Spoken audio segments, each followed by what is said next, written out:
Baiklah, Assalamualaikum warahmatullahi wabarakatuh. Perkenalkan nama saya Yusuf Putri. Ini merupakan 18.01.30. Baiklah, saya akan menjelaskan hasil dari pemuatan RPP dengan mata kuliah metode mengajar khusus.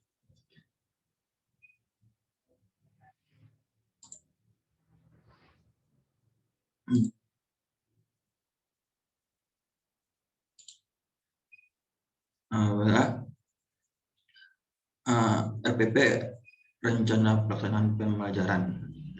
Ini tentang pemeliharaan sasis dan peminat tenaga kerja ringan. Tujuan pembelajaran ini melalui kegiatan ini pembelajar peserta didik mampu mengidentifikasi, menjelaskan, serta menganalisis kerusakan dan memperbaiki sistem diferensial. Guru yang melakukan kegiatan pelajaran dengan pendekatan saintifik dan model pembelajaran yang sesuai dalam setiap kajian agar tujuan pembelajaran yang diharapkan dapat dicapai. Inti dari pertemuan ini, yang pertemuan pertama, guru menugaskan siswa mengamati seluruh tipe mekanisme diferensial melalui bahan-bahan tayangan di internet. Guru menugaskan pada siswa untuk menentukan prinsip kerja, mengidentifikasi komponen dan cara kerja mekanisme diferensial. Guru membimbing siswa menjelaskan cara kerja dan membuat kesimpulan mekanisme diferensial. Pertemuan kedua, guru menugaskan siswa mengamati pusaka komponen mekanisme diferensial melalui bahan-bahan yang disayangkan di internet maupun cetak. Guru menugaskan kepada siswa untuk mengamati cara memperbaiki kerusakan diferensial melalui tayang di internet maupun media cetak. Guru membimbing siswa menjelaskan gejala kerusakan dan membuat kesimpulan tentang perbaikan mekanisme diferensial. Metode pembelajaran untuk memperbaiki diferensial, yang pertama adalah penyetelan keadaan diferensial.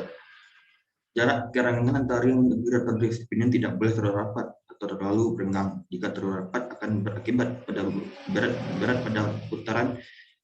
Begitupun kalau terlalu renggang akan menimbulkan suara berisik atau mendengung. Makanya dari itu, untuk mendapatkan jarak yang tepat, kedua roda gigi tersebut harus dapat disetel. Penyetelan ini dilakukan dengan menggunakan adjusting rod atau penyetel ke arah kiri atau ke arah kanan dengan kunci khusus, dan diukur dengan menggunakan dia tes indikator. Besarnya jarak renggang di antara ring gear dan drive pinion itu 0,00 sampai 0,008 mm. Jarak renggang ini disebut dengan backlash. Dengan cara lain dapat juga dilakukan penyetelan jarak renggang antara ring gear dengan drive pinion dengan melakukan bagi-bagi gigi dan cat berwarna. Setelah itu diputarkan dengan tangan. Ring gear ditahan sedikit seakan mendapatkan beban.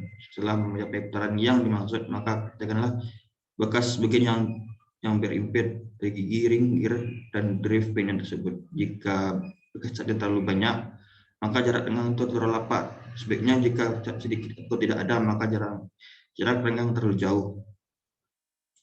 Mungkin pada saat penyetelan ring gear itu kan bisa kita sendiri yang menentukannya. Yang kedua, cek apakah ada tetesan oli. Jika pernah, sel geran Anda yang ada bocor dan harus diganti. Begitu juga dengan ganti oli. Dan dengan segera. Jika oli gardan tidak segera diganti dan diperbaiki, sel bisa jadi oli gardan akan habis dan membahayakan dan juga gardan menjadi berubah. Yang ketiga, perbaikan dan pengganti minyak pelumas diferensial. Bagi dari mobil yang sangat penting sekali, maka perlu perbaikan yang harus dilakukan secara berkala, terutama yang pengganti oli. Bila keadaan bermasalah atau rusak dapat menyebabkan mobil tidak akan jalan, namun disayangkan justru keadaan kerap dianatrikan. Maksudnya mobil ini kerap dilupakan oleh pemilik atau jarang untuk diperiksa. Soalnya perbaikannya bila rusak dan tidak diketahui oleh pemilik mobil, akibat pun fatal. Roda tiba-tiba tak bisa digerakkan, bisa dibayangkan apa akibat di saat melalui cepat, tiba-tiba roda berhenti karena diferensial kadang tidak berfungsi sebagaimana mestinya. Yang keempat, dengan dengar suara dari keadaan saat mobil melaju. Cara ini bisa saudara lakukan dengan mematikan peranti audio yang ada di mobil. Kemudian buka kaca mobil dan jalankan kendaraan Anda di tempat yang sepi. Bila Anda mendengarkan ada suara gemericik atau mendengung, berarti ada permasalahan di gardan. Suara itu diakibatkan oleh komponen yang ada di gardan mengalami gesekan hebat karena oli berkurang banyak atau bahkan bisa habis. Atau bisa juga dilakukan dengan cara menjalankan mobil dengan waktu beberapa jam, atau setelah mobil menempuh jarak beberapa jam kemudian mobil berhenti, dan peganglah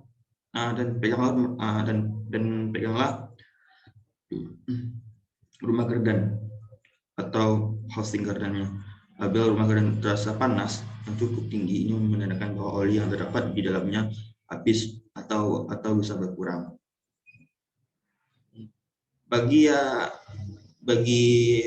anda yang pemilik mobil penggerak roda belakang atau four-wheel drive, gardan merupakan kepunyaan kita karena fungsinya menggerakkan kapak roda. Mobil dengan menggerakkan roda belakang tentunya menggunakan gardan. Lain halnya dengan menggerak roda depan, tidak menggunakan peranti. Bila gardan bermasalah atau rusak dapat menyebabkan mobil tidak akan jalan, namun sayangnya perawatan gardan jarang suka terluka.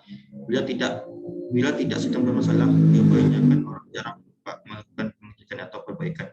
Padahal itu sulit merawat gardan cukup dengan rutin mengganti oli gardan setiap 1000 km.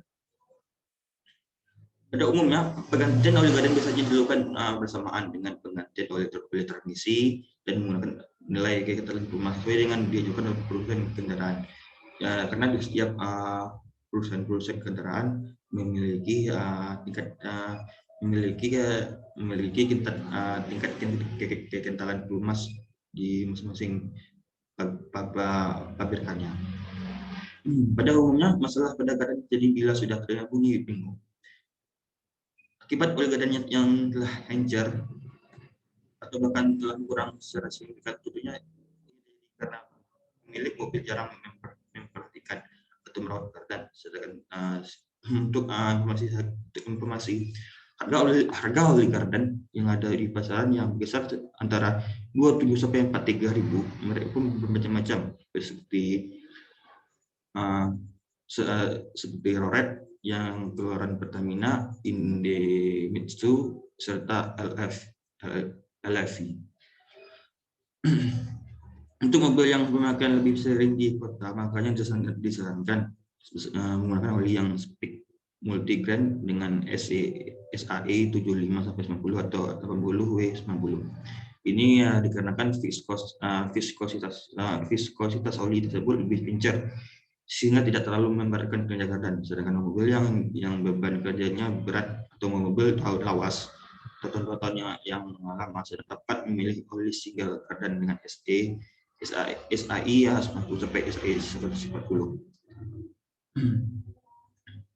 Bagi Anda yang punya mobil dengan keadaan yang dilengkapi fitur LCD Sleep Differential, disarankan menggunakan oli keadaan yang diberikan khusus untuk tipe keadaan LS. Contohnya merek Lucas. Kalau Anda belum tahu, untuk untuk apakah keadaan bawah bahan mobil tersebut tipe LS atau tidak, bisa dicek sendiri dengan cara congkrak. Roda belakang kemudian diputar salah satu roda. Kalau roda yang satunya ikut putar, berarti keadaan sedang mobil LSD. Itu sudah informasi. Mungkin itu saja yang saya dapat sampaikan. Penjelasan dari rencana pelaksanaan pembelajaran.